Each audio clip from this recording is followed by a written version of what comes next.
Salut, c'est Trado, je suis content de vous retrouver pour la mise à jour de l'analyse technique du CAC 40. Alors, nouvelle séance de hausse, 0,22%, mais on avance à reculons, hein. Vraiment, regardez, ça fait 2 séances de suite que certes, les progressions sont réelles à la fin de la journée, hein. Avant-hier, c'était plus 0,58, aujourd'hui, c'est plus 0,22. Mais les bougies sont rouges, ça veut dire que l'on termine plus bas que l'on a ouvert, ce qui veut dire que la force intrinsèque intraday est plutôt négative, hein.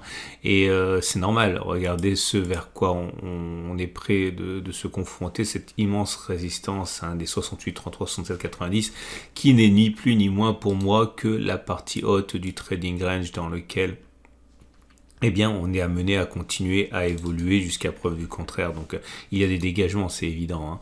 Donc, je l'ai dit, le chandelier japonais est très médiocre avec une clôture plutôt dans le tiers baissier. Si on regarde les bougies Aiki-Nashi, on ne s'en rendra pas compte parce qu'on progresse d'une séance sur l'autre. Donc, ça reste une bougie verte sans mèche basse qui est positive, hein, ni au niveau du three line break puisque, voilà, on fait une séance positive, donc c'est vert. Mais en ce sens, j'ai l'impression que les chandeliers japonais apportent plus d'éléments de réflexion, hein, que l'Aiki-Nashi ou le three line break, hein. Et nous avons des éléments techniques qui pour l'instant ne sont pas remis en question, ça reste haussier, la moyenne mobile à 7 périodes elle est ascendante, on est au-dessus, donc la tendance immédiate elle est haussière, la moyenne mobile à 20 périodes est ascendante, on est au-dessus, la tendance générale est haussière, même la tendance de fond est haussière, ainsi que la tendance de long terme puisqu'on est au-dessus de la M200. Néanmoins, cela fait bien longtemps maintenant que l'on n'a pas fait notre retour à la moyenne sur la M20 et encore moins sur la M50. On ne peut pas comme ça éternellement rester en apesanteur sans faire un pullback, hein. Faut plutôt un throwback sur la M20 ou la M50 et l'arrivée, hein, sur une zone de résistance forcément donne un petit peu le prétexte à une pause, hein. Ce que je pense qu'il pourrait se passer, c'est quelque chose comme ça, ok. Voilà, en gros, pour faire ça. Mais c'est un scénario de travail, c'est absolument pas quelque chose qui soit fondé a priori, hein. On a toujours les éléments techniques qui sont aussi en général. Néanmoins, quelque chose vient de se produire et c'est suffisamment intéressant pour faire l'objet du backtest du jour. Ça se passe au niveau du stochastique, puisque le stochastique ici vient de donner un signal baissier en croisant son signal, mais après une divergence baissière. Vous voyez, on voit bien qu'entre ce sommet et ce sommet, les cours ont fait des plus hauts, mais quand on regarde les clôtures et on regarde le stochastique, on voit qu'il y a une divergence baissière. Donc on va regarder ce que l'on peut faire et si on peut gagner de l'argent avec une stratégie qui tire parti du croisement baissier du stochastique signal après divergence baissière. Et bon, forcément, ça n'arrive pas très très souvent, mais ça arrive quand même, on va dire, plusieurs fois par an, hein. Et voilà ce qu'on va faire. Je vais prendre un exemple qui a bien fonctionné. Regardez ici, j'ai mis 3 pouces verts parce qu'on a bien eu ici une divergence baissière de stochastique. Comme vous pouvez le voir, vous voyez, on a fait des plus hauts sur les cours ici. Attention, c'est les clôtures qui comptent, hein. On a fait des plus hauts, mais on n'a pas fait de plus haut sur le stochastique. Donc on a bien une divergence baissière.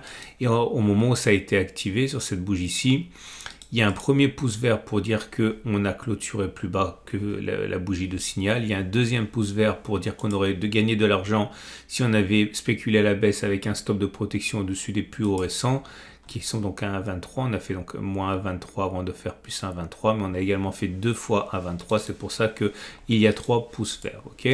Et là, vous avez également un succès, encore un succès, encore un succès, encore un succès, encore un succès, encore un succès. Là, il y a 2 pouces verts et 1 pouce rouge parce que lorsque le signal a été donné, c'était sur cette bougie. Vous voyez, là, si on met un stop de protection au-dessus des plus hauts à 0,87, on voit qu'on a fait 1,65. Donc, on a fait un plus bas. On a fait même une fois la distance au stop de protection, mais on n'a pas fait 2 fois la distance au stop de protection avant de repasser et d'être déclenché. Ok. Là encore, ça a bien fonctionné. Et là, c'est un triple échec. C'est un triple échec parce que le signal a été donné sur cette bougie-ci. Là, vous voyez, là plutôt, voilà. Et si on avait spéculé à la baisse avec un stop de protection au-dessus des plus hauts récents à 1,71, on voit qu'on aurait d'abord fait 1,78 ici avant d'aller faire moins 1,71. Donc un triple échec pour dire que 1, on n'a pas clôturé plus bas que la bougie de signal et on n'a pas fait ni 1 ni 2 fois l'objectif au stop de protection. Voilà, maintenant que vous avez compris, je fais défiler. Et j'ai fait le test 31 fois. Et je vais vous donner les résultats. Je vais d'abord défiler comme ça. J'espère que je ne me suis pas trompé parce que c'est un peu plus délicat. Alors, là, j'ai entouré parce que ça s'est souvent produit comme ça. Vous voyez, on a vraiment été déclenché à un point près. Donc, je pense que si je devais trader ça, je mettrais pas un stop de protection juste au-dessus des sommets, mais quelques points au-dessus. Parce que vous voyez, là, on a vraiment été déclenché à rien du tout. Et ça s'est produit 3 fois en fait dans mon backtest. Donc, c'est assez significatif. Là aussi, vous voyez, on a fait à un point près. On a été déclenché sur le stop de protection.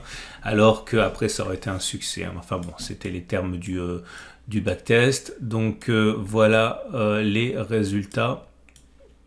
Et sur 31 occurrences, eh bien, on est allé plus bas 19 fois et on n'est pas allé plus bas que la bougie de signal 12 fois. Autrement dit, dans 61% des cas, ça a fonctionné. Dans 39% des cas, ça a échoué.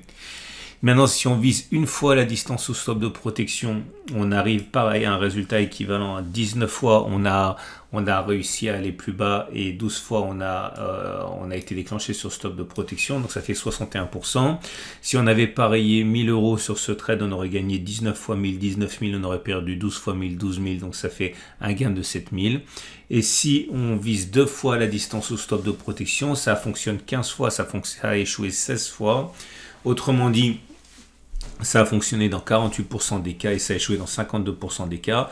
Mais on aurait gagné 15 fois 2000, 30 000 et on aurait perdu 16 fois 1000, 16 000, 30 moins 16, 14. Donc c'est plus intéressant.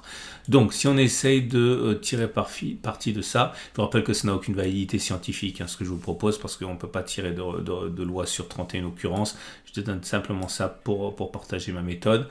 Alors, est-ce qu'il est plausible qu'on clôture plus bas que la clôture du jour? Oui, dans 61% des cas. On peut même envisager d'aller faire la même distance vers le bas, c'est-à-dire 0,80 stop de protection, mais vous avez compris, il peut être intéressant de mettre quelques points au-dessus et viser 0,81. 61% de cas de réussite. Par contre, si on vise 2 fois cette distance, ok, 1,6, on a plus de chances d'échouer que de réussir, 48% contre 52%, mais c'est beaucoup plus profitable sur le long terme. Donc oui, il est plus plausible que l'on continue de baisser plutôt qu'on ait fait les plus bas aujourd'hui. Et on va donc terminer avec eh bien, tout simplement les trades du jour, parce que j'ai un autre à... Ah non, l'Ishimoku, pardon. L'Ishimoku que voilà.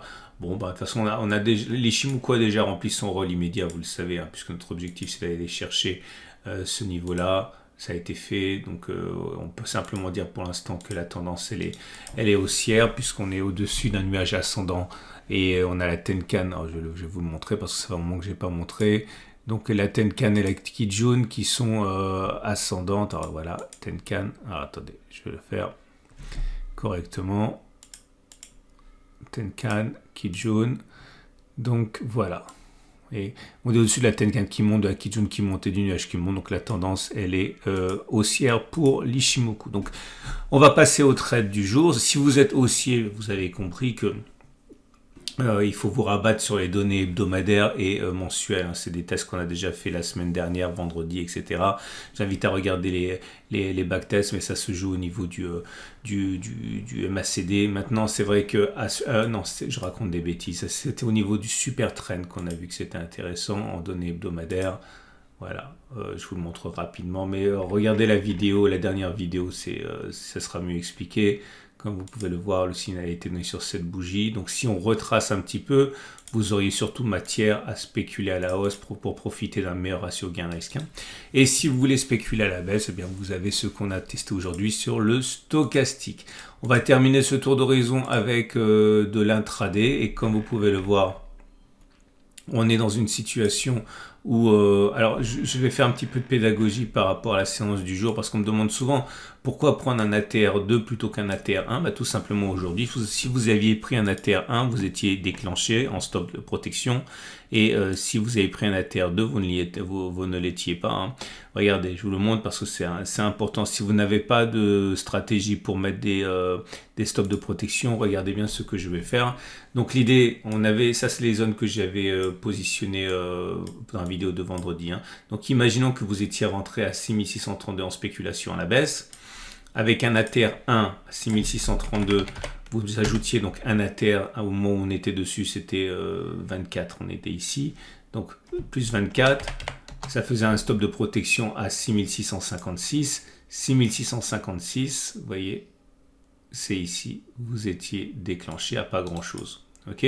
Maintenant, si vous aviez mis un stop de protection à 2 ATR, donc pas 24 mais 48, donc vous ajoutez encore 24, ça faisait un stop de protection à 6680. Et là, vous n'étiez pas déclenché. Et votre trade, il serait gagnant pour l'instant. Donc, il n'y a pas de secret, il n'y a pas de règles, etc. Parfois, un ATR, ça suffit. Parfois, 2 ATR, c'est mieux. Mais ne pensez pas que parce qu'un ATR, c'était trop court aujourd'hui, qu'il faut systématiquement mettre 2 ATR. Puisque, encore une fois, plus vous prenez un ATR éloigné, plus vous avez l'obligation d'avoir des objectifs ambitieux pour que le jeu envahisse la chandelle. Donc, c'est toujours pareil, hein. À titre personnel, j'ai tendance à mettre plus souvent un ATR que 2 ATR, mais par contre j'ai tendance également à attendre que l'on remonte bien dans les zones de résistance. En fait, oui, voilà ce qu'on peut dire. Si vous mettez 2 ATR, ça peut être intéressant de mettre 2 ATR quand vous êtes vraiment rentré, on va dire, dans la bonne zone, mais précocement. Et par contre, si vous avez la chance d'attendre que l'on arrive à l'extrême limite de la zone de résistance, un ATR, ça peut suffire. Voilà, on a fait le tour. Je vous souhaite une excellente journée. Il y a beaucoup de vidéos pour vous à regarder si vous ne les avez pas regardées ce week-end. Je vous souhaite une excellente journée. Je vous dis à demain pour la mise à jour.